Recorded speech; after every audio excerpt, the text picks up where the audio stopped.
guys, it's Rebecca. Welcome back.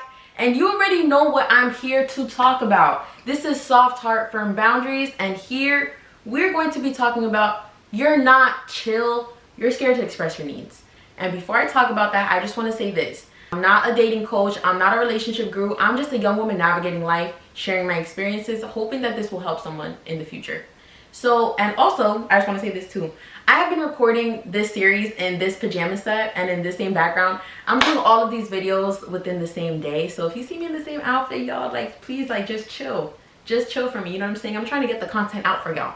All right, so not too much. And like I said before, I have my laptop here because I have some notes and I don't want to miss a thing. All right, I don't want to miss a single thing. You're not chill. You're scared to express your needs. Y'all, let's talk about this, please. You know, today's topic, it might step on some toes a little bit, but in a loving way. All right, everything I'm doing is with love. I'm here to be your older, I'm here to be your big sis, your older cousin, a friend, a mentor, I don't know, whatever. Just know I'm here, and this is all coming with love. And like I said, this is stuff that I've learned through my own life. So the things I'm speaking about, I've generally gone through this, so I feel like I'm a good candidate, okay? If you feel like you have to be the chill girl, if you feel like you can't express your needs without fear, if you rehearse texts 10 times before sending them, you're not chill, you're anxious. If you're scared to express a basic need in a connection, that's your answer. So let's talk about it, let's dissect it a little bit. The chill girl trap, that's what I'm gonna call it. That's what I like to call it right now. Somewhere along the way, especially in our late teens, early 20s, we were taught that being low maintenance is attractive. Oh, don't ask for too much. Don't seem emotional. Don't define the relationship too early. Don't bring up what bothered you. Just be cool, you know, just be cool, go with the flow. But here's the problem with this. When you're constantly trying to be chill, you start abandoning yourself. You laugh at things that hurt. You say it's fine when it's not. You act unbothered because you're overthinking everything. That's not confidence, that's the fear of being replaced. And there's nothing chill about that. Let's talk about this. Fear is information. Here's the line that I really want you to hear. If you cannot express a need without fear, that fear is information. If asking, where is this going, feels terrifying, if saying, that hurt my feelings, feels risky, if asking for consistency feels like you're about to lose them, that is your answer. Healthy connections do not punish honesty one single bit. If anything, they respect the honesty that you're giving them. And I want you to read that again in your mind. Healthy connections don't punish honesty.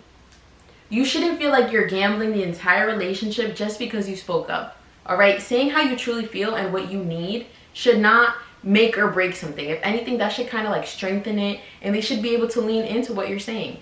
And if they can't lean, baby, they got to lean out and find their way out. Okay? So let's talk about what you're actually afraid of.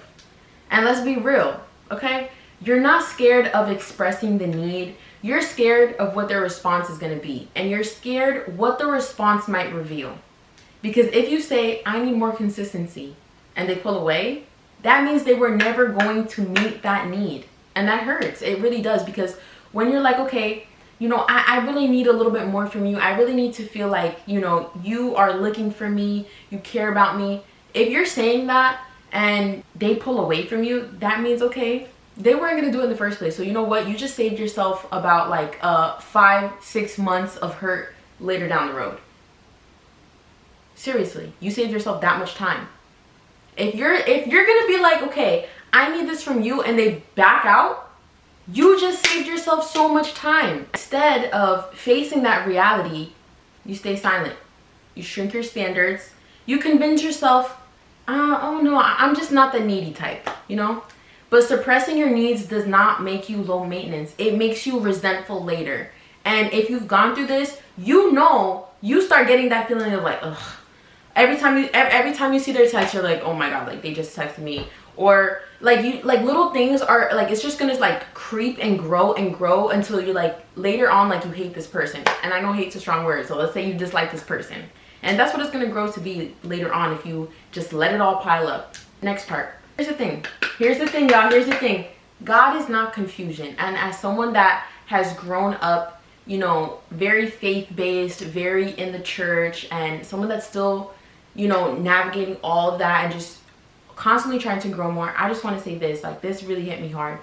In the Bible, we're reminded that God is not the author of confusion. God is not the author of confusion. So if a connection constantly produces anxiety, fear, instability, and overthinking, why are we calling that normal? Peace is a fruit of alignment, okay? And if you feel like you have to perform to keep someone, that's not peace. Even Jesus himself spoke clearly about this. He spoke clearly about his needs, his boundaries, and his purpose. He wasn't passive. He wasn't desperate for approval. And he moved with clarity. So why are we afraid to do the same thing if Jesus did it himself? We need to follow the good example. The right person will not be scared of your needs. All right? You deserve... This is the next segment, right? You deserve to be known. 100% you deserve to be known. The right person will not be scared of your needs. They will be grateful you communicated that to them. Because mature love says, thank you for telling me.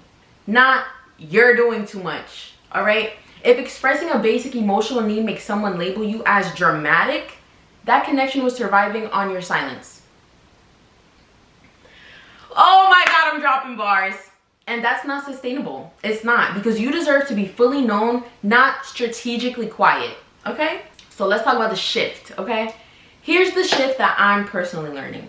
Instead of asking, will this push them away? Ask, why do I feel unsafe being honest? If someone leaves because you asked for clarity, they were benefiting from your confusion. Lord, they were benefiting from that. And sometimes God removes people through your honesty, not your silence. And I want to say that one more time. God removes people through your honesty, not your silence. And if you're in your early 20s and you're trying to be cool, you're trying to be chill and be the unbothered person, I promise you the right connection will not require you to shrink, because I promise you you're not like that deep down. You're not too much for having needs. You're not dramatic for wanting consistency. And you're not clingy for asking for clarity. And if you're afraid to express a need, the fear is your answer. So choose peace over performance. And if this resonated with you, I want you to comment, no more chill girl era. Oh wait, hold on, pause. Don't forget to follow me on Instagram at rebecca.cc. Follow me on TikTok, rebecca.ccc. I know, 3 C's is a lot. And don't forget to subscribe. I hope you guys like this. Stay tuned for the next one. And remember, no more chill girl era. Please. Ya, se acabó. No more chill girl era.